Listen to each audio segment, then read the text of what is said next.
안녕하십니까. 의학박사 가정의학과 전문의 명순권입니다. 명순권TV.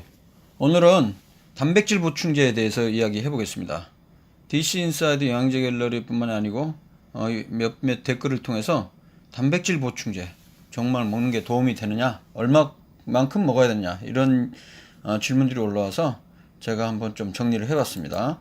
지금 그 웹MD라는 건강정보 웹사이트가 있습니다. 여기에는 그 각 의학이나 여러 의학 관련 전문가들의 의견들이 잘 정리해서 올리는 그런 사이트인데요. 정보가 상당히 좀 정확한 편입니다. 근데 여기에 보면 이제 그 제목이 Do you need protein powders? 그러니까 단백질 파우더가 당신에게 필요한가? 이런 말인데요. 여기에 이제 그 루윈이라는 그 스포츠 영양사의 인터뷰를 여기에 실으면서, 예를 들어서 미국 사람들 같은 경우에는 단백질 전체 열량의 한 15% 정도를 많이 이미 필요한 만큼 섭취를 하고 있고, 몇 파운드 정도의 근육을, 그러니까 뭐 1kg, 2kg, 1kg 내외, 2kg, 뭐 이 정도 몇 파운드의 파운드군요. 파운드 머슬이니까 0.45kg가 되겠네요. 그러니까 한 0.5kg의 근육을 새롭게 생성시키기 위해서는 추가적으로 하루에 10에서 14g 정도의 단백질이면 충분하다, 이렇게 되어 있습니다. 그런데 이제 시중에 판매하고 있는 단백질 파우더 한 스쿱, 한 숟갈에 많게는 80g까지도 들어가 있다, 이렇게 이야기를 하고 있습니다. 보통 이제 한 20에서 30g 정도가 한 스쿱, 한 스푼이죠. 그래서 너무 많이 먹게 되면 결국에 신장과 간에 손상이 입을 수 있다, 이렇게 인터뷰를 하고 있는데요.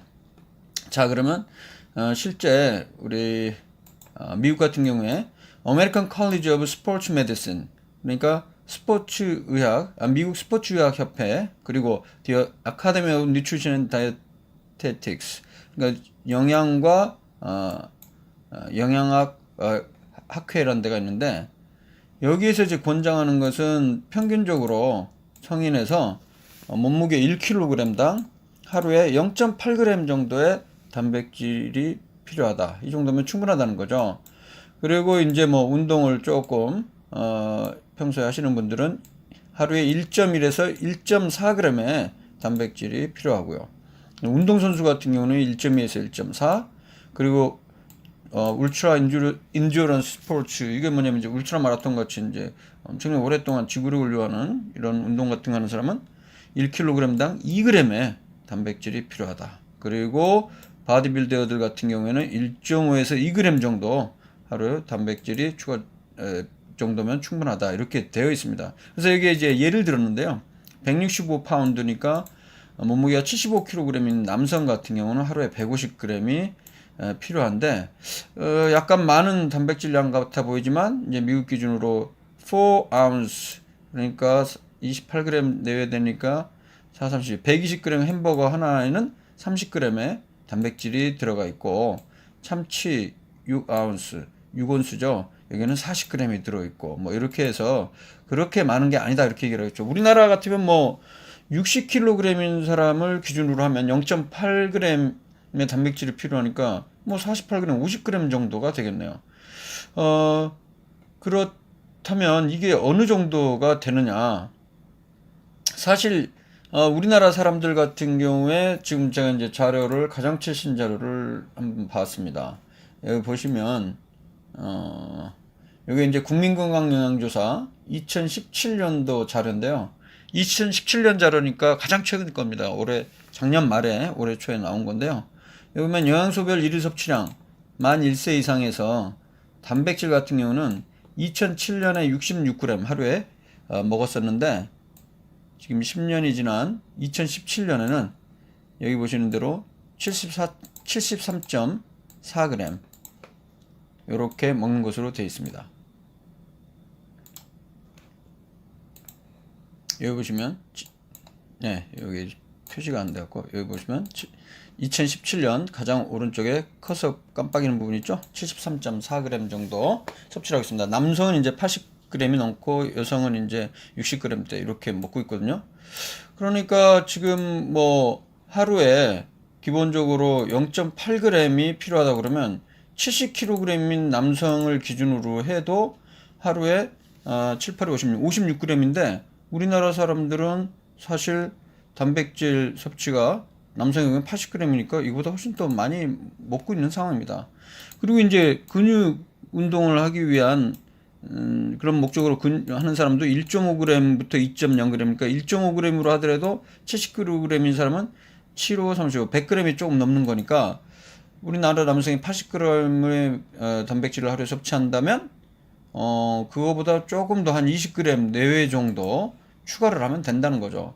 참고로 20g 정도면 어떻게 되냐면 닭가슴살 그 100g 정도가 대략 한 20에서 25g 정도의 단백질이 들어 있습니다. 일반적으로 100g 정도면 이제 여성 손바닥 크기 정도만한 그런 크기고요. 두께는 한 뭐 2마디 정도 되는 거거든요. 그래서 이제 근육을 키울 목적으로 단백질을 먹는다고 했을 때 기본적으로 굳이 단백질 보충제를 먹지 않아도 음식으로 단백질 섭취를 늘려도 충분하지 않을까 이렇게 생각을 합니다. 그러면 이제 마지막으로 가장 최근에 브리티시 저널 오브 스포츠 메디신 이 저널은 임팩트 팩터 즉 피인용 지수 임팩트 팩터가 IF가 꽤 높습니다. 스포츠 분야, 스포츠 메디신 분야에서는 1등이에요. 보니까 11.6이면 굉장히 높습니다. 굉장히 수준 높은 그런 학술지에 최근이 이제 사실은 2017년도에 실린 리뷰 논문인데요. 리뷰 논문이란 건 이제 종설이라고 해서 어떤 한 주제에 대해서 기존에 나왔던 연구 결과를 종합하는 그런 논문입니다. 여기 보면 제목이 이제 A Systematic Review, Meta-Analysis and Meta-Regression of the Effect of Protein Supplementation on Resistance Training Induced Gains in Muscle Mass and Strength in Healthy Adults. 그러니까 건강한 성인에서 단백질 보충제가 Resistance Training Induced Gains in Muscle Mass and Strength. 이 말은 이제 저항 트레이닝, 저항 운동. 그러니까 우리가 이야기하는 웨이트 트레이닝입니다. 어떤 그 무게를 갖고 하는 운동들을 얘기하는 거죠. 보통 이제 피트니스에서 하는 무산소 운동인데 이 무산소 운동 하는 데 있어서 근육량과 근력에 어떤 영향을 미치는지 기존에 나왔던 연구를 종합한 체계적 고찰 겸 메타 분석이 되겠습니다. 제가 뭐 계속 얘기했지만 메타 분석이라는 거는 개별 비슷한 주제로 이루어진 개별 연구 결과들을 양적으로 종합하는 겁니다. 이 저자들에 보면 저자들이 대략 한 10명 가까이 되는데 author affiliations 그러니까 저자의 소속을 보면 1저자 로버트 W. 몰턴 이 저자는 캐나다의 맥메스터 유니버시티의 카네지올로지 디파트먼트 키네지올로지 운동학인가요 이게 거기에 소속돼 있고요. 또 다른 저자 같은 경우는 이제 미국도 있고 네덜란드도 있고 뉴질랜드도 있고 다양합니다. 근데 이제 참고로 이제 1저자가 있고 여기 맨 마지막 저자 스튜어트 M. 필립스라고 되는데 여기 보면 correspondence to 이 말이 뭐냐면 이 사람에게 교신을 하라 이런 말에서 이게 이제 책임저자 혹은 교신저자라고 보통 얘기하죠. 그래서 전통적으로 이제 대부분 교신저자, 책임저자가 가장 맨 뒤에 저자 위치에 있는데 가장 최근에는 저 같은 경우에도 교신저자는 1저자 바로 뒤에 저는 넣기도 하고요. 또 1저자가 교신저자를 또 같이 갖기도 합니다. 그 기호도에 따라서. 자, 이 내용의 abstract, 초록을 한번 정리해 보도록 하겠습니다. 길지 않습니다.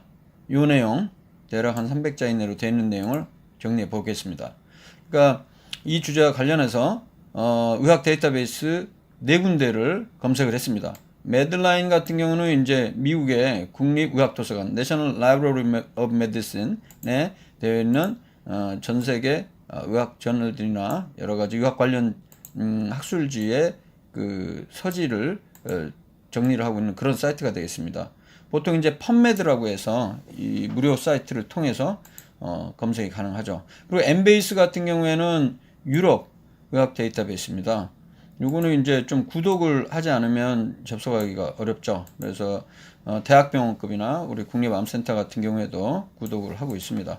그리고 시널 앤 스포츠 디스커스 이렇게 있는데요. 시널 같은 경우는 이제 주로 이제 널싱 간호학과 또 관련 관련 보건 그 의학 데이터베이스가 되겠습니다. 이렇게 네 군데 의학 데이터베이스를 설치를 했고요. randomized controlled trial, 그러니까 두 그룹으로 나눠서 한쪽 그룹은 위약 치료나 아니면 처치를 안 한 그룹이고 한쪽은 바로 프로틴 서플리멘테이션, 그러니까 단백질 보충제를 사용한 이 두 그룹으로 해서 무작위 대조군 임상시험이죠. 여기서 RET는 Resistance Exercise Training, 웨이트 트레이닝을 6주 이상 시행한 임상시험만을 대상으로 했습니다. 여기서 보면 이제 뭐 랜덤 이펙트 메타 어널리시스, 이건 너무 전문적인 건데 메타 분석 방법 중에 픽스드가 있고 랜덤인데 이건 넘어가도록 하겠습니다. 여기에서 이제 주로 이제 측정하고자 했던 거는 토탈 프로테인 인테이크, 그러니까 단백질 총 섭취량과 거기에서 fat free mass, 그러니까 지방을 제외한 무게, 제지방량이라고 하죠. 주로 이제 근육량과 뭐 수분량, 이게 되겠습니다. 이걸 측정했다는 거죠. 그래서 검색해서 총 49편의 연구 결과를 종합했습니다. 49편을 종합하니까 총 1863명의 연구 대상자가 됐고요. 결론을 보면 위약 혹은 그 대조그룹과 비교했을 때 프로틴 서플리멘테이션, 단백질 보충은 유의하게 근력에 있어서 원 리피티션 맥시멈이란 것만 한 번 들 수 있는 최대 무게가 2.49kg나 더 증가했다. 그리고 FFM이란 거는 위에 있는 대로 Fat Free Mass, 지방을 제외한 무게, 그 무게가 300g 증가했다는 것이고요. 머슬 사이즈. 그다음에 이제 근섬유, 단면적, 그리고 이런 것들도 증가했다고 되어 있습니다. 그리고 이제 특징적인 거는 이러한 그 단백질 보충의 효과는 나이가 들면서는 그 효과가 좀 떨어졌고, 가장 효과 있는 그룹은 예를 들어서 이 resistance trained individuals니까 기존에 이제 전문적으로 훈련이 된 이런 웨이트 트레이닝을 하는 사람이 있어서 좀 더 보다 효과적이었다, 이렇게 되어 있고요. 이것도 좀 마지막에 중요한 내용이 있는데 총 하루 단백질 섭취량, 요거는 이제 지금 내용을 제가 보니까 이거는 뭐 단백질 보충제뿐만이 아니라 총 단백질 섭취량이 하루에 몸무게 1kg당 1.62g, 그러니까 60kg면 대략 66에 36이니까 대략 100g 정도가 되겠고, 70kg면 76에 42, 120g. 전체 하루 단백질 섭취량이 이 정도 이상을 넘어서는 경우에는 별로 이득이 없었다. 근육량에 늘리는데 효과가 없었다는 거죠. 그래서 이제 이 메타 분석의 결론은 이렇게 되겠습니다. 단백질 보충은 유의하게 근력이나 그다음에 근육량에 도움이 됐었다. 그리고 중요한 것은 하루에 킬로그램당 1.6g 이상을 초과하는 경우에는 효과가 없었다는 것이죠. 그래서 정리해보면 이제 우리나라 남성들 같은 경우 하루에 프로틴, 단백질 섭취량이 한 80g 좀 넘는데 여성은 60g대고요. 이 상황에서 만약에 70kg 몸무게인 사람은 7624, 110이니까 한 40g의 단백질을 추가적으로 더 이상 추가하는 것은 별로 도움이 안 된다는 것이죠. 그래서 일반적으로는 아까 그 웹MD 이 자료 여기에 나와 있는 대로 지금 이제 미국 스포츠의학 협회의 권고안에 의하면 하루에 대략 0.8g 혹은 뭐 근육 강화를 위해서 많게는 1.5, 적게 뭐 최소한은 1.5g 정도가 되니까 사실 뭐 70kg 혹은 60kg인 경우는 하루에 단백질 섭취량은 100g 이상 먹을 필요는 없을 것 같습니다. 그래서 추가적으로 단백질 보충제를 뭐 먹을 수도 있겠고요. 먹는다 하더라도 보통 한 스쿱 정도 이상은 먹지 않는 게 좋고요. 그리고 보통 본인이 뭐 바디빌딩 하는 그런 목적으로 하는 게 아니라면 사실 지금 현재 먹고 있는 음식에서 단백질 양을 조금만 음식으로 섭취를 증가시켜도 충분하지 않을까, 그렇게 생각이 됩니다. 자, 오늘은 그 단백질 보충제에 대해서 이야기했습니다. 다음 시간엔 또 다른 흥미로운 주제로 찾아뵙도록 하겠습니다. 감사합니다.